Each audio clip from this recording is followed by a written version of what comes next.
반갑습니다, 여러분. 오늘은 뭔가 새로운 얼굴들도 몇몇 보이는데 오늘도 이 예배 자리에 나오신 여러분 모두를 환영하고 진심으로 축복합니다. 여러분 날씨가 많이 추워졌죠.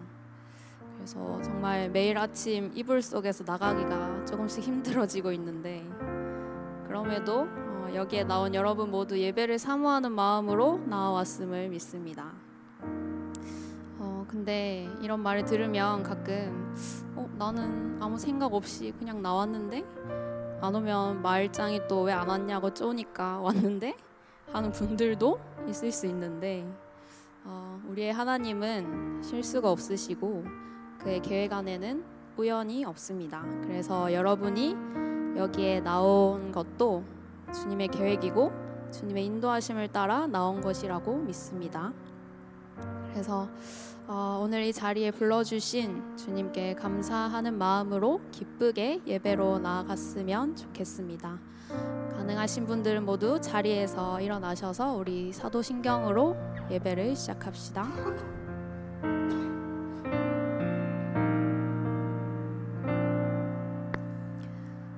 나는 전능하신 아버지 하나님 천지의 창조주를 믿습니다. 나는 그의 유일하신 아들 우리 주 예수 그리스도를 믿습니다. 그는 성령으로 잉태되어 동정녀 마리에게서 나시고 본디오 빌라도에게 고난을 받아 십자가에 못 박혀 죽으시고 장사된 지 사흘 만에 죽은 자 가운데서 다시 살아나셨으며 하늘에 오르시어 전능하신 아버지 하나님 우편에 앉아 계시다가 거기로부터 살아있는 자와 죽은 자를 심판하러 오십니다. 나는 성령을 믿으며 거룩한 공교회와 성도의 교제와 죄를 용서받는 것과 몸의 부활과 영생을 믿습니다. 아멘. 이 시간 우리 첫 찬양으로 아주 먼 옛날이라는 찬양을 부를 텐데요. 이 찬양의 가사를 보시면 아시겠지만 축복하는 찬양입니다.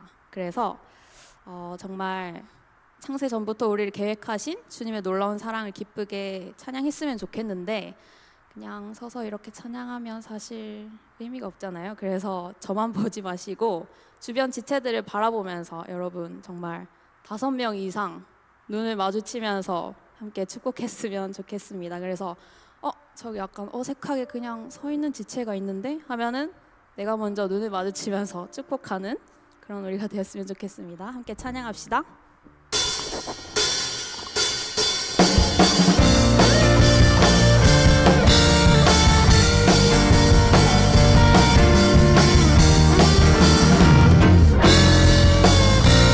아주 먼 옛날 아주 먼 옛날 하늘에서는 당신을 향한 계획이 있었죠.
부를 찬양은 두 곡을 연달아 부를 텐데요. 여러분 여긴 워십이 있습니다. 그래서 우리 워십을 한번 미리 보여드릴 테니까 여러분 지금 잘 배워두시고 찬양을 부를 때 함께 워십하면서 찬양했으면 좋겠는데요. 첫 번째 찬양은 싹트네 싹터요 라는 찬양입니다. 교회학교를 나오신 분들은 모르실 리가 없는 찬양이죠. 한번 워십을 배워보겠습니다. 시작. 싹트네 싹터요 내 마음의 사랑이 싹트네 싹터요 내 마음의 사랑이 밀려오는 파도처럼 내 마음의 사랑이 싹트네 싹터요 내 마음의 사랑이. 네, 그리고 잘하셨네요. 두 번째 찬양은 주의 자비가 내려와 라는 찬양입니다. 이것도 모르실 수가 없는 찬양이죠. 한번 배워볼까요? 시작. 주의 자비가 내려와 내려와 주의 자비가 봄비같이 주의 자비가 내려와 나를 덮네. 주의 자비가 내려와 내려와 주의 자비가 봄비같이 주의 자비가 내려와 나를 덮네. 헤이호 주의 자비하심과 헤이호 주의 은혜로 헤이호 나는 영원히 춤추리. 너무 쉽죠 여러분? 막 유년부 유치부 때가 막 기억이 나시죠? 여러분 그러면 우리 즐겁게 함께 워십하면서 찬양해 봅시다.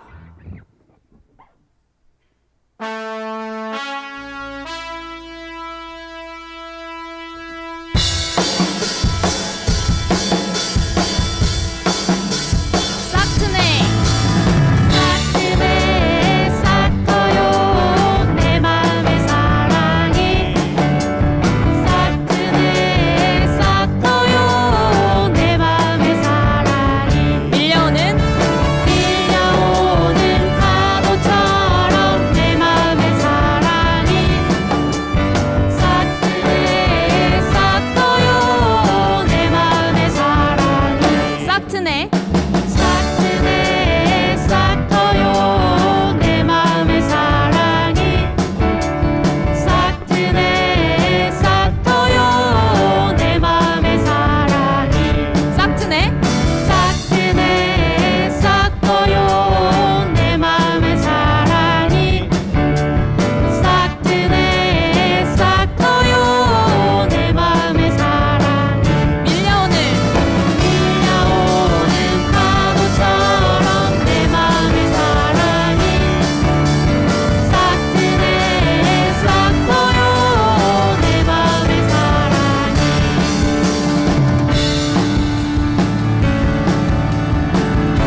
번 더.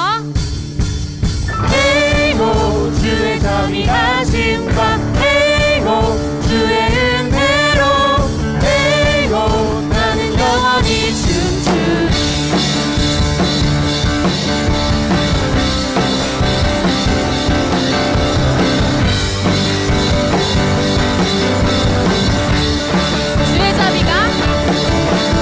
주의 자비가 내려와 내려와 주의 자비가 봄비같이 주의 자비가 내려와 나를 덮네. 주의 자비가 내려와 내려와 주의 자비가 봄비같이 주의 자비가 내려와 나를 덮네. 주의 자비가 내려와 내려와 주의 자비가 봄비같이 주의 자비가 내려와 나를 덮네. 에이호 에이호 주의 자비하심과 에이호 주의 은혜로 에이호 나는 영원히 춤추리. 한 번 더. 에이호 주의 자비하심과 에이호 주의 은혜로 에이호 나는 영원히 춤추리. 한 번 더. 에이호 주의 자비하심과 에이호 주의 은혜로 에이호 나는 영원히 춤추리. 나는 영원히 춤추리. 나는 영원히 춤추리. 할렐루야.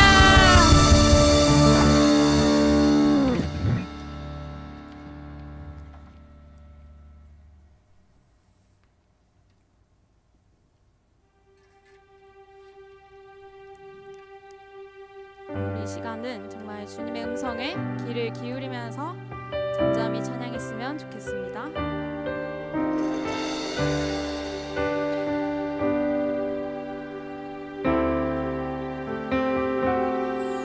나의 안에 거하라.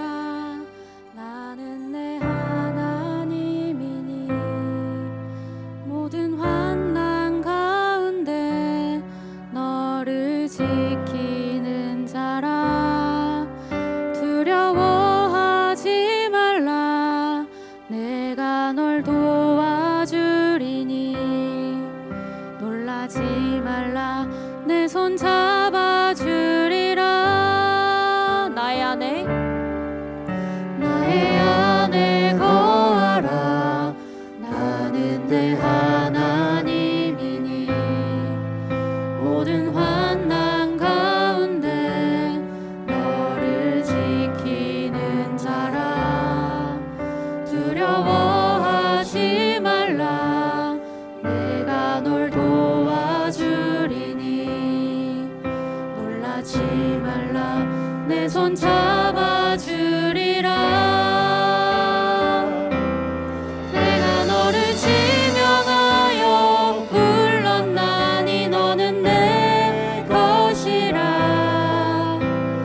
내 것이라. 너의 하나님이라. 내가 너를 보배롭고 존귀하게 여기노라. 너를 사랑하는 내 여호와라. 우리 처음부터 다시 고백합시다. 나의 안에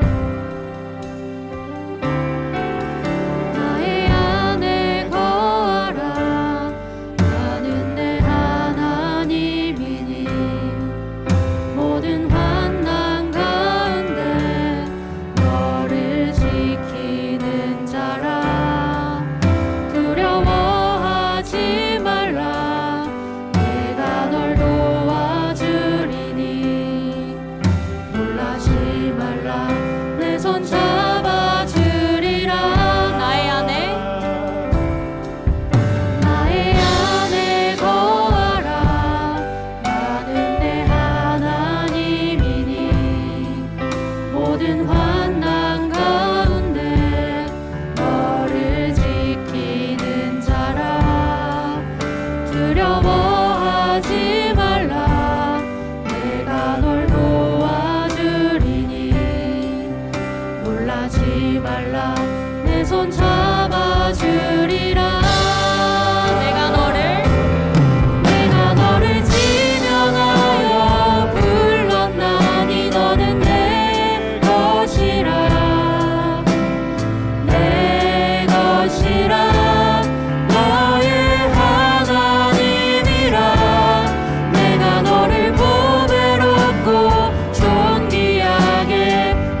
시간 찬양하시면서 정말 우리가 이 자리에 나온 것이 우연이 아니라 하나님의 계획 안에 있다는 걸 느끼셨기를 소망합니다.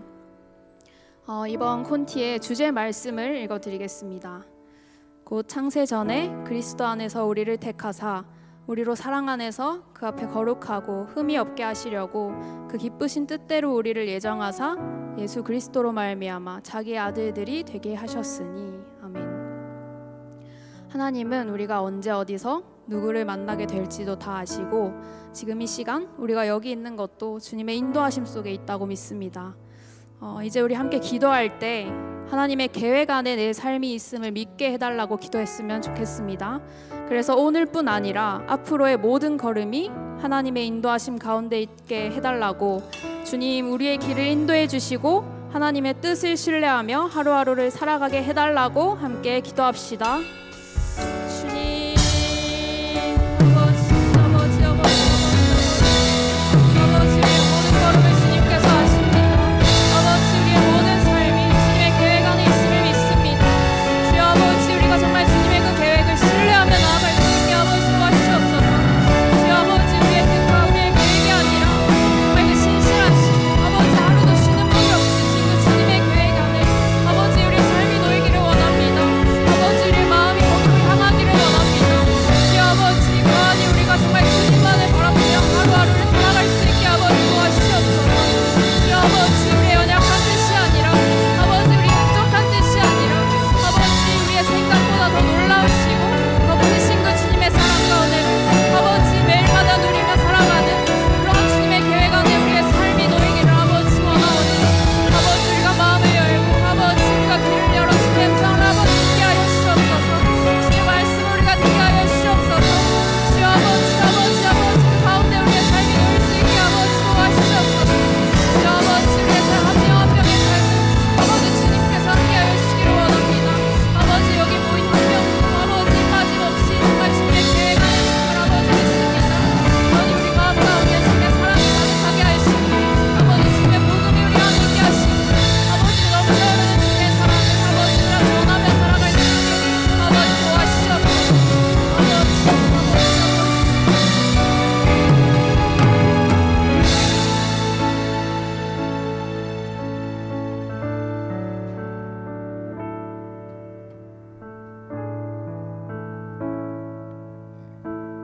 사랑하는 하나님 아버지, 오늘 이 시간에 이 공간에 하나님께 예배드릴 수 있어서 감사합니다. 모든 일에는 다 때가 있다. 세상에서 일어나는 일마다 알맞은 때가 있다. 전도서 3장 1절 말씀. 아멘.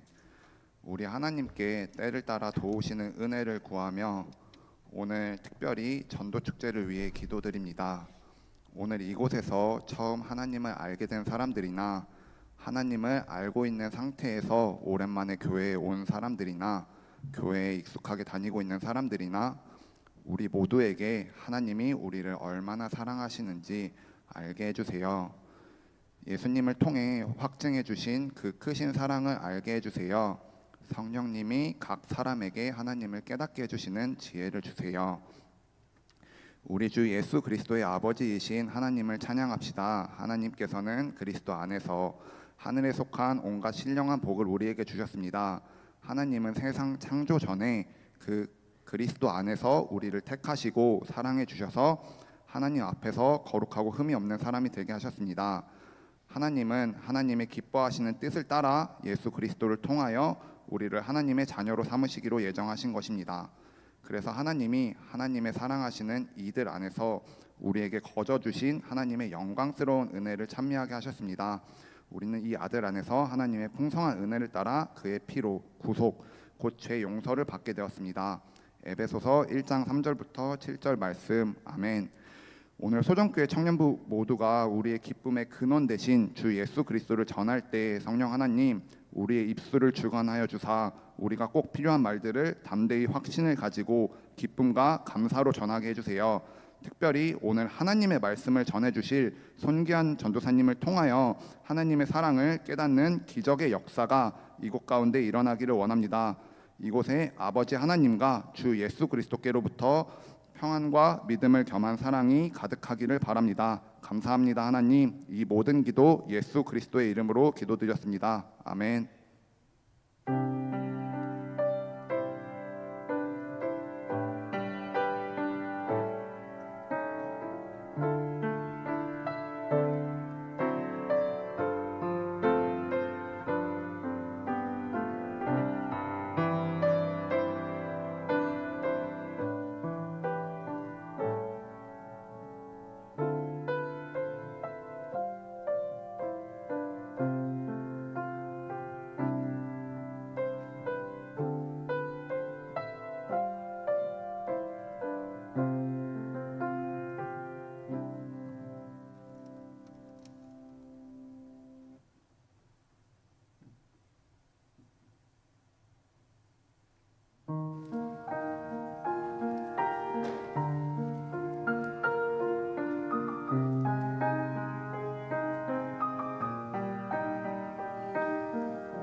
오늘 하나님께서 우리에게 주신 말씀은 누가복음 15장 11절에서 24절입니다. 누가복음 15장 11절에서 24절입니다. 오늘은 전도 축제라서 특별히 세번역 버전으로 준비를 했습니다. 그래서 화면을 보시면서 같이 교독하면 좋을 것 같습니다. 그럼 저부터 읽겠습니다. 예수께서 말씀하셨다. 어떤 사람에게 아들이 둘이 있는데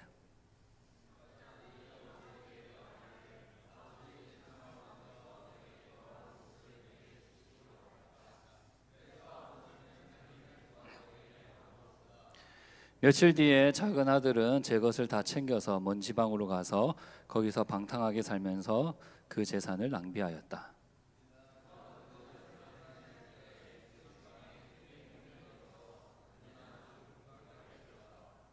그래서 그는 그 지방의 주민 가운데 한 사람을 찾아가서 몸을 의탁하였다. 그 사람은 그를 들러 보내서 돼지를 치게 하였다.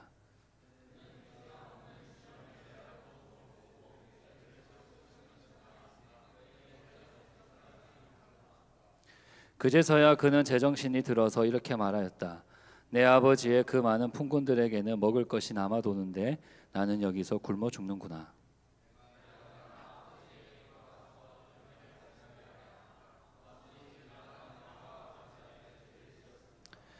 나는 더 이상 아버지의 아들이라 불릴 자격이 없으니 나를 품꾼의 하나로 삼아 주십시오.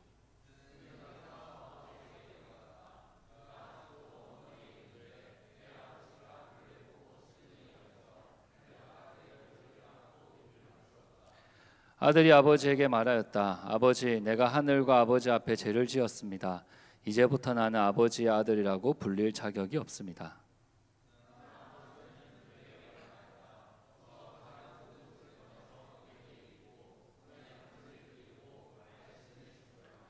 그리고 살찐 송아지를 끌어내다가 잡아라. 우리가 먹고 즐기자. 함께 읽겠습니다. 내가 잃었다가 되찾았다. 그래서 그들은 잔치를 벌였다. 아멘. 네, 오늘 또 우리 소정교회 또 새벽예수 공동체를 찾아와 주신 또 모든 분들을 환영합니다. 오늘 뭐 전도축제 주제처럼 태어난 김에 또 교회를 오셨으니 태어난 김에 이 교회 안에서 하나님을 알아가고 또 공동체 안에 있는 그 사랑을 잘 경험하다가 가셨으면 좋겠습니다. 예, 몇 년 전부터 이제 갓생이라는 말이 유행을 하고 있습니다. 뭐 이제는 유행어를 지나서 아주 일상 속에서 자연스럽게 사용하는 말이 된 것 같습니다. 여러분들 갓생이 무슨 의미인지 다들 아시지요? 예, 갓은 신을 의미하는 영어로 god를 의미하고요. 생은 살다, 살아있다를 의미하는 한자입니다. 이처럼 영어와 한자가 섞여 있는 이 갓생이란 말은 이러한 의미를 가지고 있습니다. 신처럼 완벽한 하루를 살아가는 인생을 갓생을 산다라고 합니다. 뭐 아침부터 저녁까지 하루 일과를 다 세워두고 비생산적인 일을 전혀 하지 않고 아주 완벽한 하루를 마치는 것을 갓생 산다라고 얘기합니다. 뭐 예를 들어 이제 아침 5시에 일어나서 30분 동안 러닝을 하고 집에 와서 이제 찬물 샤워를 합니다. 그리고 영양가 있는 음식을 먹으면서 각종 영양제를 다 꺼내서 먹습니다. 그리고 출근을 하거나 학교를 가서 열심히 근무하고 공부하다가 또 점심시간에는 또 나의 어떤 스펙을 쌓기 위해서 영어 공부를 합니다. 그리고 퇴근 후에는 또다시 헬스장에 가거나 취미생활을 하다가 집에 돌아와서는 이제 독서를 하거나 아니면 기도를 하거나 일기를 쓰면서 이렇게 하루를 마치는 인생을 살아갈 때 와, 갓생 산다 라고 우리는 말하게 됩니다.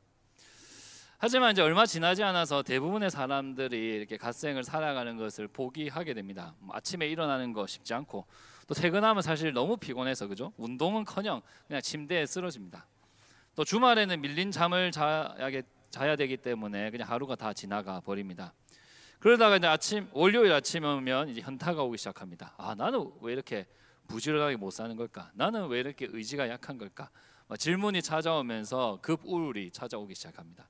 그리고 이런 실패를 계속해서 반복하다 보면요, 이제 자기 스스로에게 실망을 하기 시작합니다.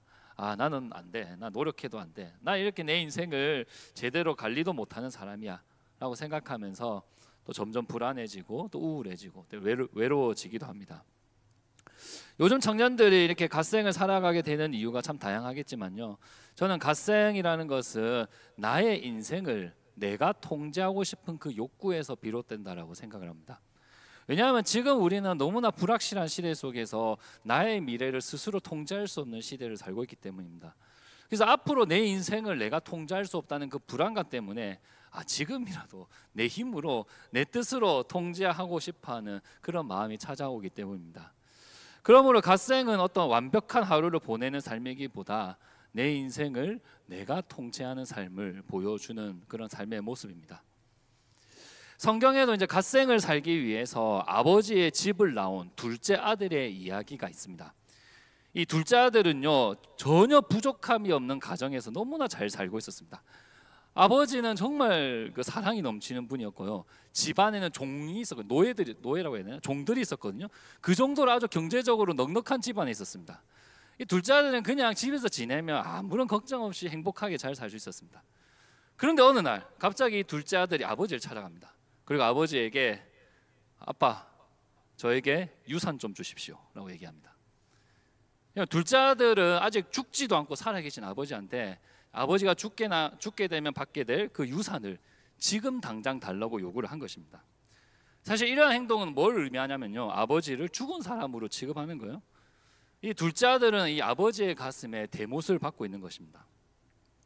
저희 집 둘째가 이제 초등학교 2학년이거든요. 9살이거든요. 상상해봤어요. 저희 집 둘째가 갑자기 이제 와가지고 아빠 유산 좀 지금 주면 안 돼? 아이스크림 좀 사 먹게. 이러면 제가 너무나 어이가 없었을 것 같습니다. 벌써 유산을 달라고? 근데 제가 이제 MBTI T거든요. 근데 이런 상황을 상상해 보면 화가 나기보다 저는 이렇게 현실적으로 알려줬을 것 같아요. 아들아, 사실 지금 네가 지금 유산 받는 것보다 나중에 받는 게 이익이지 않을까? 아빠는 지금 너한테 줄 수 있는 유산이 없는데 나중에 돈을 좀 모이면 가져오면 좋지 않을까? 뭐 이렇게 설득을 했을 것 같습니다. 근데 오늘 말씀에 등장한 아버지는요, 그 어떠한 말도 그 어떠한 감정도 드러내지 않으십니다. 그냥 그 둘째 아들의 요구를 그대로 수용하십니다. 그래서 둘째 아들에게 죽고 나서 나눠줘야 하는 그 유산을 그 자리에서 바로 나눠주십니다. 그러자 둘째 아들은 기분이 좋아서 며칠 있다가 돈을 들고 아주 먼 나라로 여행을 가게 됩니다. 하지만 그는 이렇게 아버지에게 받은 그 유산을 가지고 막 하루하루 막 저금해가면서 열심히 살아간 것이 아니라 이 아버지의 유산으로 허랑방탕한 인생을 살아가게 됩니다. 이 둘째 아들의 삶을 요즘 시대 속에서 상상해 보면 이럴 것 같습니다. 삼시세끼를 소고기 아니면 오마카세를 먹는 거예요.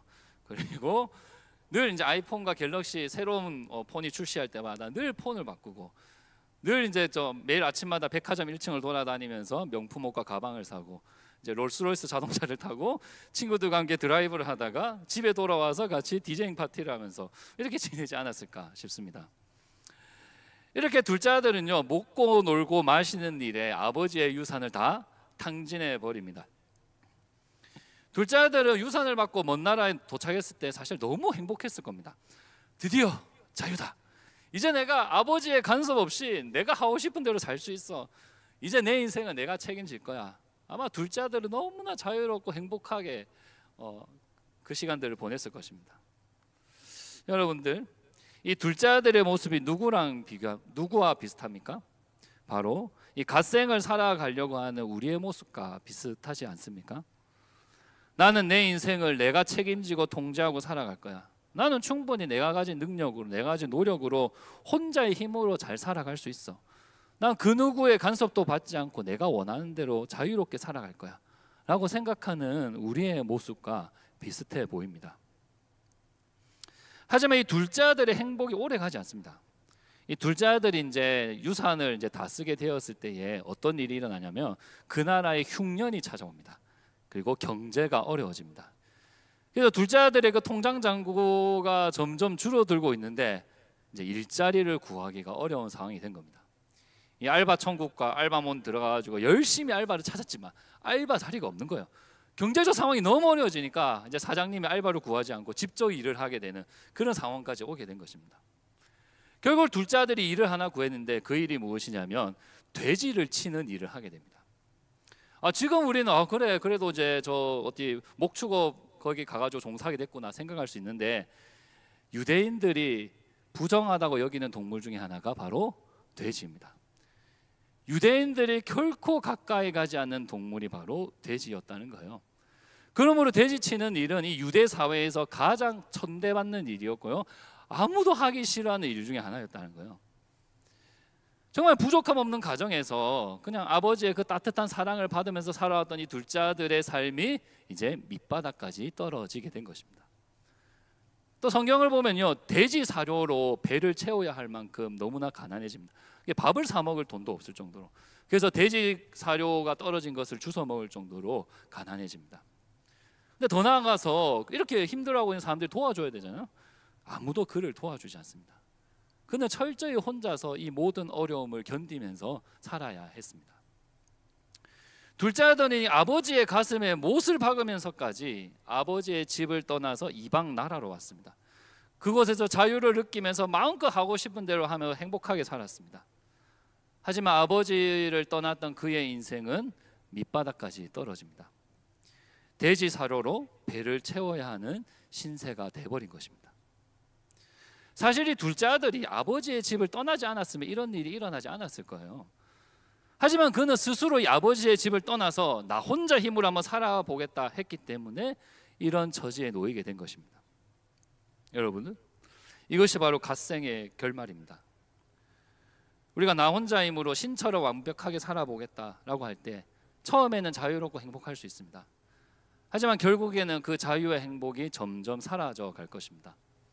번아웃이 오기 시작하고 또 우울해지기 시작하고 아무도 나를 도와주지 않는 것 같아서 외로워지고 또 아무것도 할 수 없는 나의 상황을 보면서 무력감이 찾아올 것입니다. 여러분들은 내 인생을 내가 하고 싶은 대로 살아가는 이 삶에 대해서 여전히 기대하면서 살아가고 계십니까? 아, 정말 내가 돈 많이 벌어서 내 인생을 내가 스스로 컨트롤하면서 살면 좋겠다. 그럼 내가 행복할 거야 라고 확신하면서 살아가고 계십니까? 여러분, 성경에서는요, 오늘 이야기에 등장하는 이 아버지를 누구라고 얘기하냐면 하나님이라고 얘기합니다. 성경에서는 하나님을 아버지라고 고백할 때가 많지 않습니까? 그러므로 오늘 이야기는요, 사람들이 하나님한테 어떠한 일을 행했으며 그 결과 어떤 처지에 놓이게 되었는지를 알려주는 이야기입니다. 사람들은 이 하나님의 마음에 대못을 받고 하나님을 떠났습니다. 성경에는요, 사람들이 갖고 있는 생명, 재능, 시간들은요, 사람이 얻어낸 것이 아니라 하나님이 주신 것이라고 얘기합니다. 하지만 사람들이 이러한 것들을 하나님이 주신 거라 생각하지 않고 나의 것이라 생각하면서 스스로 살아보려고 했기 때문에 결국 망하는 길로 가게 되었다는 것입니다. 하나님을 떠나면 자유로울 줄 알았는데 오히려 불안과 절망 속에 매여 있는 삶을 살게 되었다는 것입니다. 여러분들 중에 혹시 나는 괜찮은데 라고 생각하는 분들이 있을지도 모르겠습니다. 나는 하나님이 사실 누군지도 모르고 하나님을 떠나지 않았는데 라고 생각하는 분이 계실 수도 있습니다. 하지만 성경에서는 이렇게 말합니다. 그 성경에 보면 로마서라는 책이 있거든요. 그 책의 3장 23절을 보면요, 모든 사람이 죄를 범하였음에 하나님의 영광에 이르지 못한다라고 되어 있습니다.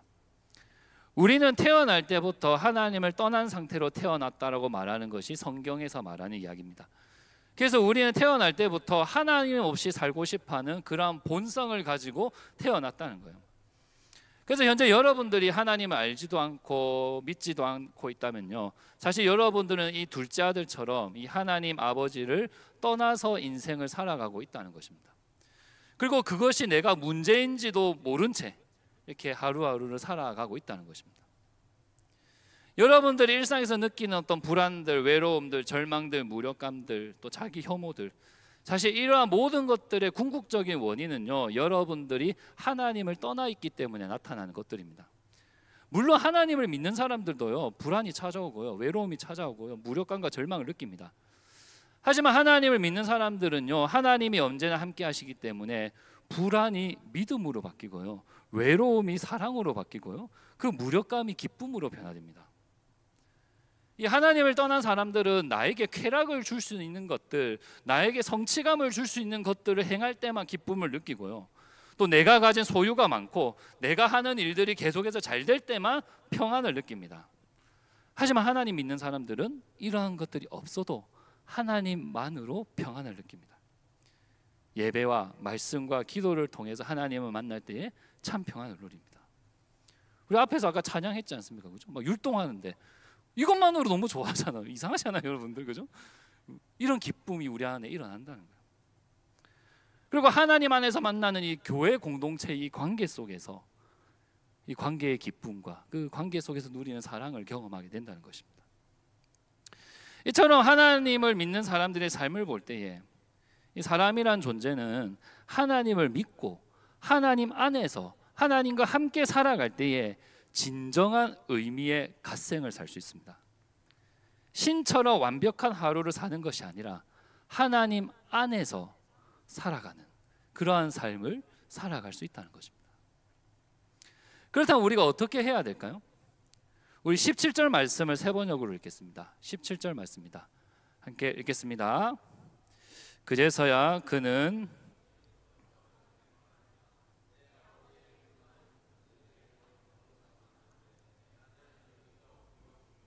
아멘. 둘째 아들은 이제 드디어 정신을 차립니다. 여기서 정신을 차린단 말은요, 자기 자신을 객관적으로 보게 됐다는 거예요. 즉 자신의 현재 상태를 깨닫게 된 거예요. 아버지를 떠나서 살았더니 나의 인생이 밑바닥까지 추락하게 되었다는 것을 그제서야 깨달은 것입니다. 전혀 몰랐던 거예요. 돼지 사료를 먹을 때까지만 해도 내 인생이 왜 이럴까 이유를 못 찾았던 거예요. 근데 드디어 내가 아버지의 집을 떠났기 때문에 이 상황이 놓였구나 라는 것을 깨닫게 됩니다. 내가 아버지의 집을 나오면 안 됐었구나. 내가 무슨 정신으로 아버지에게 유산을 달라고 했을까. 내가 정말 우리 아버지의 가슴에 못을 받고 나왔구나. 나는 아버지께 죄를 지었구나 라고 고백합니다. 이만큼 사람들은요, 자신의 상태를 제대로 깨닫기가 참 어렵습니다. 내가 하나님을 떠나서 하나님 없이 살고 있다는 거, 그리고 이것이 정말 큰 문제라는 사실을 깨닫는 거 너무나 어렵습니다. 그래서 기독교 안에서는 우리가 이렇게 나의 죄를 깨닫는 거, 하나님을 떠나 있는 상태를 깨닫는 것을 은혜라고 말합니다. 하나님께서 은혜를 주셨기 때문에 알게 되었다 얘기하거든요. 오늘 이 시간 여러분들 자신을 한번 돌아봤으면 좋겠습니다. 여러분들이 지금 어디에 서 계십니까? 그 하나님의 아버지의 품 안에 계십니까? 아니면 하나님을 떠나서 그냥 먼 나라에서 갓생을 살아가면서 이렇게 방황을 하고 계십니까? 혹시 여러분들 중에 참 내가 겉으로는 괜찮아 보이지만 아주 마음 깊은 곳에 공허함을 느끼면서 살아가고 있는 분들은 있지 않습니까? 또 내가 갓생을 살려고 노력해도 늘 실패하거나, 아니면 때로 내 인생이 너무나 내 계획대로 흘러가지만 행복감을 느끼지 못하거나, 정말 많은 사람들을 만나고 다니지만 어떤 외로움 속에 살아가고 있는 분들은 없습니까? 또 언제나 나의 미래가 불안하고 내 삶의 의미를 찾지 못한 채 그냥 방황하면서 표류하면서 이 세상을 살고 있지는 않습니까? 우리가 이렇게 살아가게 된 이유가 바로 우리가 하나님을 떠나 있기 때문입니다. 그렇다면 우리는 어떻게 이 하나님 아버지의 품으로 돌아갈 수 있을까요? 이 누가복음 15장 18절 19절 말씀을 함께 읽겠습니다. 함께 읽겠습니다. 내가 일어나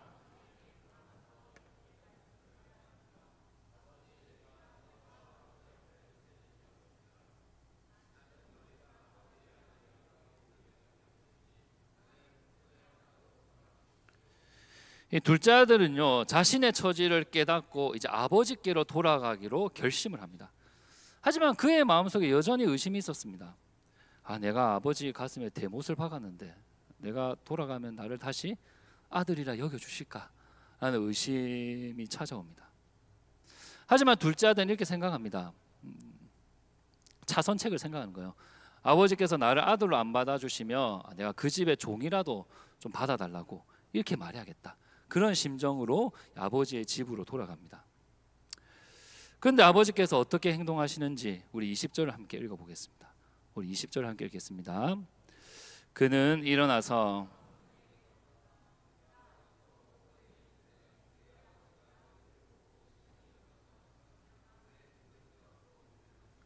아멘.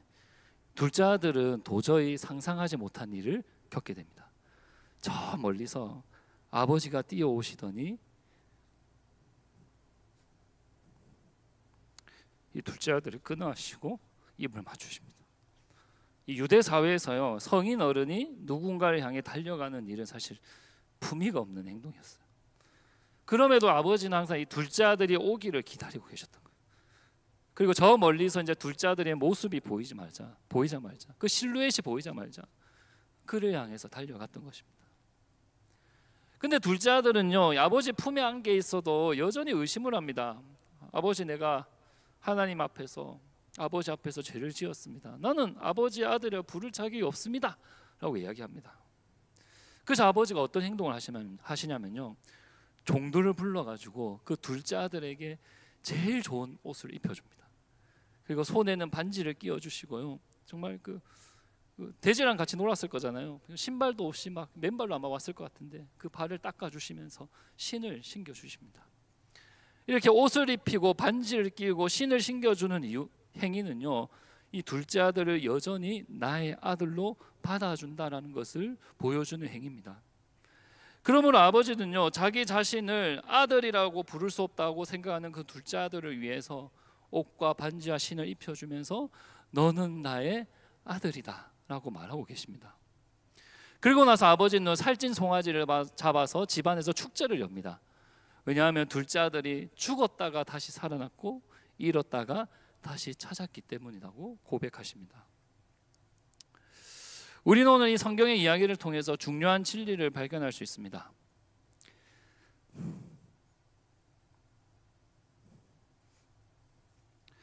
하나님은 여러분들을 사랑하십니다. 하나님은 여러분들이 다시 하나님의 품으로 돌아오시기를 기다리십니다. 여러분이 하나님을 떠나서 하나님 없이 살아온 시간이 얼마나 길든지, 아니면 여러분들이 하나님 앞에 어떠한 죄를 지었든지 상관없이 하나님은 여전히 여러분들을 사랑하십니다. 그런데 한 가지 문제가 있습니다.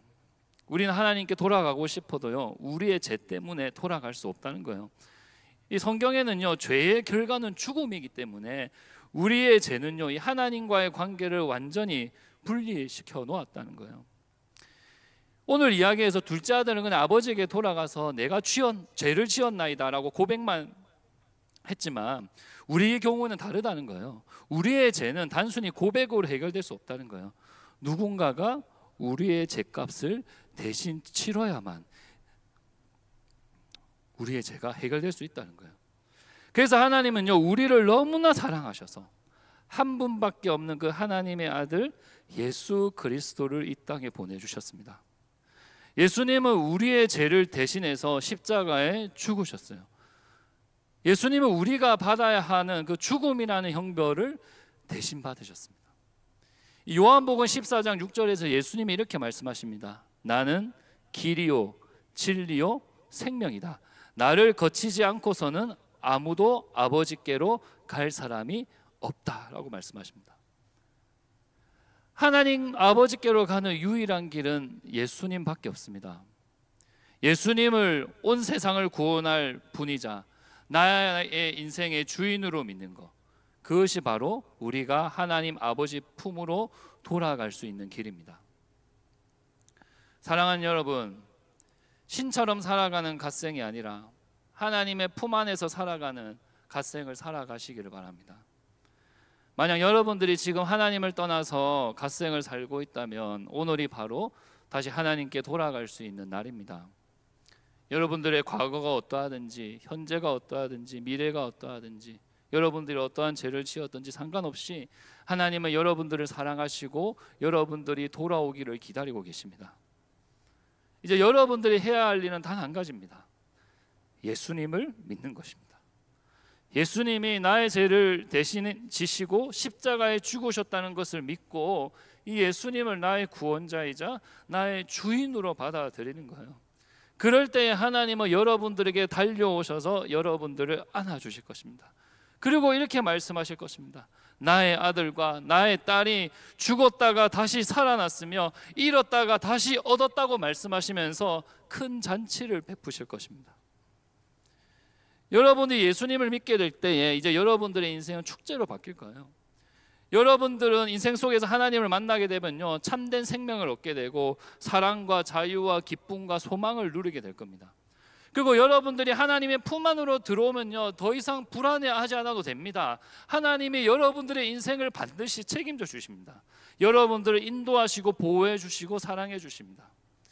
뿐만 아니라 여러분들과 함께 이렇게 하나님의 집에서 살고 있는 이 사람들을 만나게 될 거예요. 바로 지금 옆에 있는 이 소정교회 새벽에 있을 공동체를 만나게 될 겁니다. 그래서 언제나 혼자라고 느꼈던 인생 가운데 정말 나를 있는 모습 그대로 사랑해주고 언제나 나를 지지해주고 기도해주는 그러한 사람들을 만나게 될 것입니다.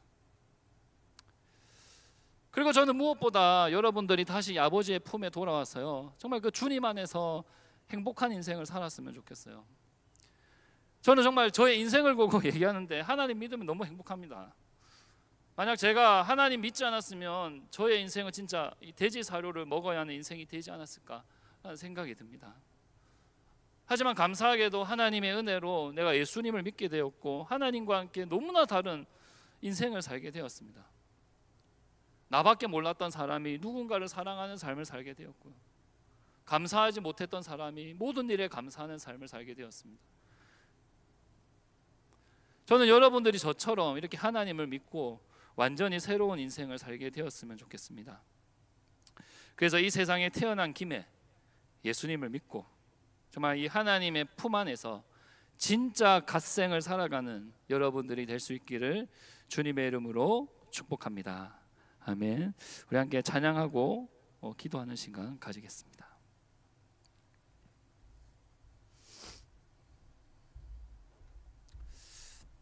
앞서서 우리 찬양 인도자가 얘기해 줬던 것처럼 여러분들이 이 자리에 와 있는 거 좀 하나님의 계획하심이지 않을까 싶습니다.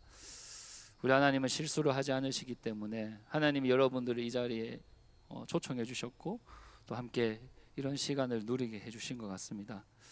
그래서 오늘 이야기 들으면서 드는 생각들 또 하나님이 어떤 분이신가 생각이 든다면 함께 이 찬양을 하면서 그 생각들을 조금 더 묵상하며 나아갔으면 좋겠습니다.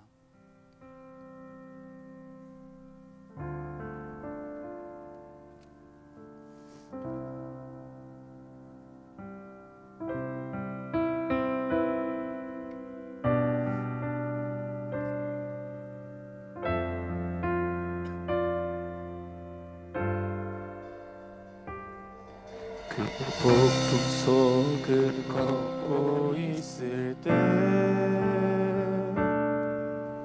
비바람을 마주해야 할 때 불빛조차 보이지 않아도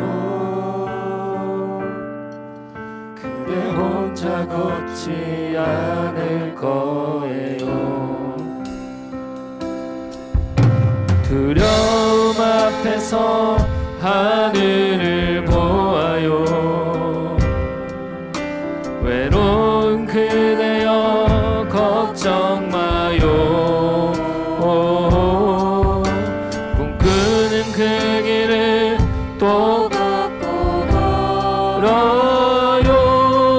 그대 혼자 걷지 않을 거예요. 폭풍 속을 걷고 있을 때 비바람을 마주해야 할 때 불빛조차 보이지 않아도 그대 혼자 걷지 않을 거예요. 앞에서 하늘을 보아요. 외로운 그대여 걱정 마요.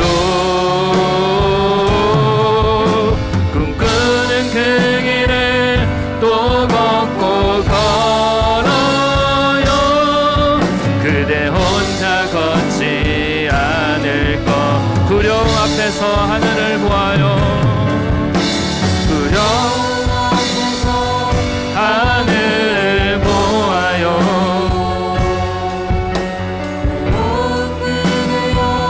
걱정 마요. 꿈꾸는 그 길을 또 걷고 걸어요. 그대 혼자 걷지. 다시 한 번 더 고백합시다. 두려움 앞에서 두려움 앞에서 하늘을 보아요. 외로운 그대여 걱정 마요. 꿈꾸는 그 길을 또 걷고 걸어요. 그대 혼자 걷지 않을 거예요. 이제 함께 기도하는 시간을 가지려고 합니다. 기도라는 행위가 처음이신 분들은 낯설 수도 있겠지만 그래도 교회에 왔으니 한번 기도해 보셨으면 좋겠습니다. 눈을 감고 한번 손을 모으고 하나님이 실제로 있다고 믿으면서 침묵으로 또는 말로 이 하나님 앞에 말을 거시면 됩니다. 또 아직 기도가 어려운 분들은 그냥 조용히 눈을 감고 이 시간을 기다리셔도 괜찮습니다. 이제 함께 기도할 때에 오늘 이야기에서 사랑의 하나님이 나를 기다린다고 하는데 내가 하나님을 만나보고 싶다고 기도해 보시길 바랍니다. 또 여러분들의 인생에 어려움이 있다면, 방금 찬양의 고백처럼 폭풍 속을 걷고 있는 분들이 있다면 그 어려움으로부터 내가 이겨낼 수 있도록 그 어려움을 도와달라고 기도해 보시기 바랍니다. 또 오늘 이야기를 듣고 예수님을 믿어보고 싶은 분들이 있다면 이렇게 고백해 보셔도 좋습니다. 예수님께서 나의 죄를 위해 십자가에 죽으셨다는 것을 믿습니다. 예수님을 나의 구원자이자 나의 주인으로 믿습니다. 이제 나의 인생이 하나님의 사랑의 품 안에서 살아가는 인생이 되게 해주세요라고 함께 이것들을 놓고 같이 기도하며 나아갔으면 좋겠습니다. 기도하시겠습니다.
하나님, 오늘 우리가 이렇게 만난 것이 참 하나님의 계획 안에 있음을 고백합니다. 참 우연이라고 말할 수도 있겠지만 그래도 하나님께서 우리를 이곳에 모이게 하셨고 또 이곳에 초청해 주셔서 우리가 이곳에서 또 하나님의 이야기를 나눌 수 있게 해주셔서 너무나 감사합니다. 오늘 우리가 함께 들은 이야기를 통해 하나님이 우리를 얼마나 사랑하시는지를 알게 되었습니다. 오늘 이곳에 모인 모든 자들이 그 하나님의 사랑을 알고 그 하나님의 품 안으로 돌아오는 일들이 일어날 수 있도록 하나님 함께하여 주십시오. 감사합니다. 주님, 예수님 이름으로 기도합니다. 아멘. 예, 우리 함께 복원하는 시간 가지겠습니다.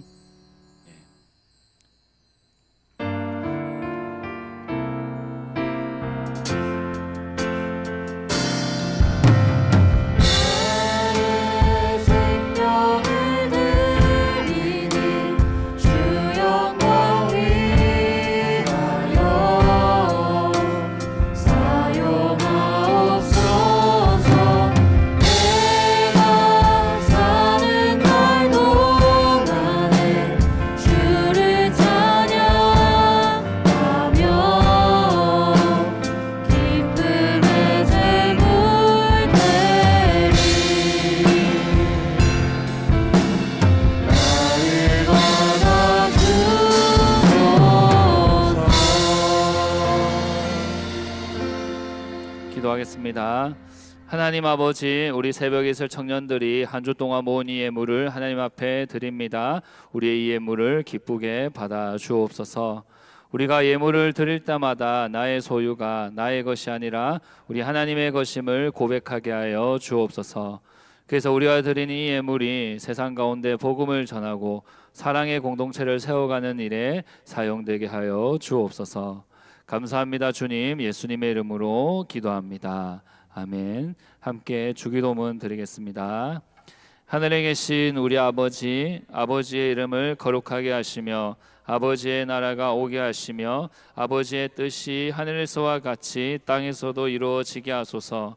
오늘 우리에게 일용할 양식을 주시고 우리가 우리에게 잘못한 사람을 용서하여 준 것 같이 우리 죄를 용서하여 주시고 우리를 시험에 빠지지 않게 하시고 악에서 구하소서. 나라와 권능과 영광이 영원히 아버지의 것입니다. 아멘.